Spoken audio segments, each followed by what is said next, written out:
નમસ્તે નમસ્તે નમસ્તે મારા વાલા વિદ્યાર્થી મિત્રો, હાર્દિક સ્વાગત છે તમારું ગુજરાતના સૌથી લોકપ્રિય અને જ્ઞાનની ભરપૂર શિક્ષણધામ પીસ્કોર એજ્યુકેશનમાં. હું છું તમારો ધ્રુવિલ સર, ધ્રુવિલ પરીખ. મિત્રો, ક્યારેક શાંત રાત્રે આકાશમાં જોતી વખતે તમને એવો વિચાર આવે છે કે આપણે જે પૃથ્વી પર ઉભા છીએ, જે ધરતી આપણને અન્ન અને આશ્રય આપે છે, એનો જન્મ કેવી રીતે થયો હશે? શું પૃથ્વી હંમેશા આવી સુંદર લીલીછમ અને શાંત હતી, કે પછી તેના ભૂતકાળમાં કોઈ ભયાનક રહસ્યો પણ છુપાયેલા છે? આજે આપણે એક પાઠ ભણવાના નથી, પણ સમયના એક ચક્રમાં હજારો કિલોમીટર પાછળની જે મુસાફરી કરવાના છીએ, જ્યાં પૃથ્વી માત્ર એક ધગધગતા વાયુનો ગોળો હતી. અને આજના આ લેક્ચરમાં આપણે પૃથ્વીના પેટાળની એ અકલ્પનીય દુનિયાનું ઉતરીશું, જ્યાં માનવીય પગ ક્યારે પહોંચી શકતા નથી. આપણે જોઈશું કે આપણી પૃથ્વી અંદરથી કેટલી ગરમ છે, અને તેમાં કેવા પ્રકારના સ્તરો આવેલા છે, અને શા માટે વિજ્ઞાન કહે છે કે પૃથ્વીનું હૃદય લોખંડનું બનેલું છે. વાલા વિદ્યાર્થીઓ, આજના લેક્ચરમાં પ્રકરણ 3 પૃથ્વીના આંતરિક સંરચના વિશે એકદમ ઊંડાણપૂર્વક અને સરળ ભાષામાં વાત કરવાના છીએ. આપણે એ જાણીશું કે કેવી રીતે જ્વાળામુખી અને ભૂકંપનું પૃથ્વીના જે રહસ્ય જણાવે છે. અને પીસ્કોર એજ્યુકેશનનો મારો એક જ ગોલ છે કે તમને ભૂગોળ ગોખવાનું નહીં, પણ ભૂગોળને જીવતા શીખવાડવાનો છે. અને તૈયાર છો આ અદ્ભુત સફર માટે?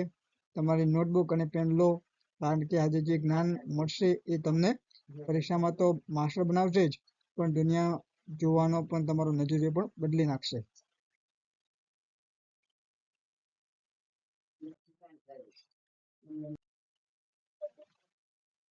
મિત્રો, કે પૃથ્વી સપાટીની તેના કેન્દ્ર સુધીનું અંતર આશરે 6370 કિમીનું છે. 70 કિમીનું 6370 કિમીનું છે. મિત્રો, પૃથ્વી અંદરથી એક સરખી નથી, પણ ડુંગળીના પડની જેમ અલગ અલગ સ્તરોમાં વહેંચાયેલી છે. મુખ્યત્વે તેના 3 સ્તરો છે.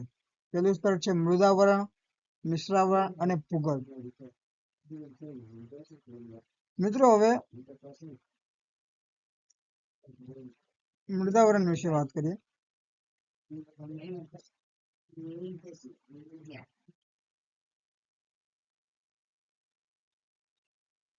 મૃદાવરણ વિશે પૃથ્વીનો જે ભાગ, કે મૃદાવરણ બરાબર નીચે આવેલા અને પૃથ્વી પેટાળમાં આશરે 2900 કિમીની ઊંડાઈ સુધી ફેલાયેલા પડને મિશ્રાવરણ અથવા મેન્ટલ કહેવામાં આવે છે.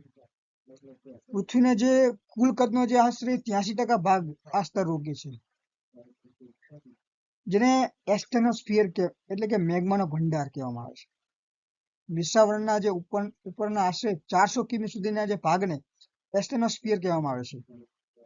આ ભાગ સંપૂર્ણ ઘન નથી, પણ અર્ધ પીગળેલી અથવા પ્લાસ્ટિક જેવી અવસ્થામાં છે. જ્વાળામુખી ફાટે ત્યારે જે ગરમ મેગ્મા બહાર આવે તે આ સ્તરમાંથી આવે છે. પૃથ્વીની જે ઉપરની ટેકનિકલ પ્લેટ આ સ્તર પર તરે છે. આ સ્તરની જે ઘનતા મૃદાવરણ કરતા વધુ હોય છે. મિત્રો, આશરે 3.5 થી 5.5 સેન્ટીમીટર ઘન જેટલી છે. તેમાં મુખ્યત્વે લોખંડ અને મેગ્નેશિયમ યુક્ત સિલિકેટ ખડકો આવેલા છે. જેમ જેમ નીચે જઈએ તેમ તેમ તાપમાન વધે છે, પણ પ્રચંડ દબાણને કારણે 2900 કિલોમીટર સુધીના ભાગને મોટે ભાગે ધન જેવો વર્તે છે. મિશ્રાવરણની જે અંદર ગરમીને કારણે તરંગો પેદા થાય છે, જે પૃથ્વીની સપાટી પર પર્વતોનું નિર્માણ અને ભૂકંપો માટે જવાબદાર છે. હવે વાત કરીએ ભૂગર્ભ, જેને કોર કહેવામાં આવે છે ઇંગ્લિશમાં, જેને પૃથ્વીનું કેન્દ્ર તરીકે પણ ઓળખવામાં આવે છે. કે મિશ્રાવરણ પૂરું થાય ત્યાંથી પૃથ્વીનું કેન્દ્ર 6370 કિમી સુધીનો જે ભાગને ભૂગર્ભ કહેવામાં આવે છે, જેમાં નીફે પડ હોય છે, નામનું પડ હોય છે. આ પડ મુખ્યત્વે નિકલ એટલે કે Ni અને લોખંડ એટલે કે Fe જેવી ધાતુઓનું બનેલું છે, જેના 2 પ્રકાર છે: બાહ્ય ભૂગર્ભ અને આંતરિક ભૂગર્ભ. બાહ્ય ભૂગર્ભ એટલે કે 2900 થી 5150 કિલોમીટર આ ભાગ પ્રવાહી અવસ્થામાં છે. પૃથ્વીનું ચુંબકીય ક્ષેત્ર અહીંથી જ પેદા થાય છે. બીજું છે 5150, જે આંતરિક ભૂગર્ભ. 5150 થી લઈને 6370 કિમી આ ભાગ અત્યંત દબાણને કારણે ઘન અવસ્થામાં છે. જ્યારે આપણે એક પળમાંથી બીજા પળમાં પ્રવેશ કરીએ છીએ ત્યારે પદાર્થની ઘનતા અને ભૂકંપીય તરંગો ગતિ બદલાય છે અને આ બદલાવવાળી જગ્યાને અસાતત્ય કહેવાય છે. વિદ્યાર્થીઓ નામ યાદ રાખવામાં તકલીફ પડે છે એટલે તેને સરળ બનાવીએ. પહેલો જે છે જેને કહેવાય કોનરાડ અસાતત્ય, જેને કે ઉપલું મૃદાવરણ અને નીચલું મૃદાવરણ, શિયાળ અને સીમા વચ્ચેની સરહદ.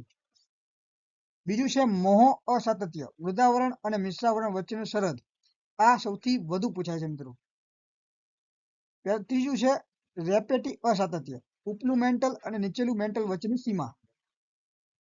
ચોથું છે ગુટેનબર્ગ અસાતત્ય, મિશ્રાવરણ અને ભૂગર્ભ વચ્ચેની સરહદ છે.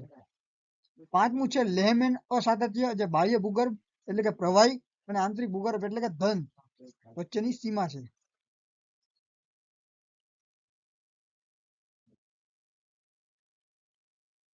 તો વિદ્યાર્થી મિત્રો, આજે આપણે પૃથ્વીના પેટાળને પોસ્ટમોર્ટમ આપણે જોયું કે કેવી રીતે પૃથ્વી અંદરથી સળગતી હોવા છતાં ઉપરથી આપણને શાંત આશ્ચર્ય આપે છે.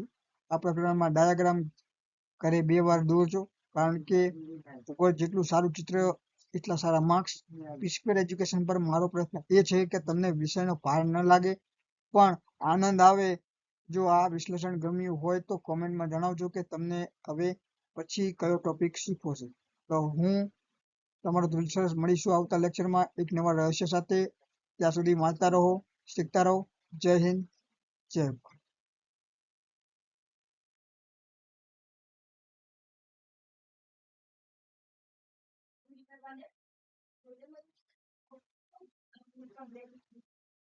પૃથ્વીના જે આંતરિક સંરચના પ્રશ્નો આવે ત્યારે આ 3 પળની આકૃતિ દોરીને આ મુદ્દાઓ સમજ લખજો, એટલે કે 100% માર્ક્સ તમને મળશે. આજના મેગા લેક્ચરમાં આટલું જ.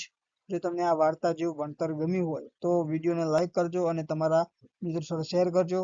હું છું તમારો ધ્રુલ સર. મળીશું આવતા લેક્ચરમાં. પી² એજ્યુકેશન પર વાંચતા રહો, આગળ વધતા રહો. જય હિન્દ, જય ભારત.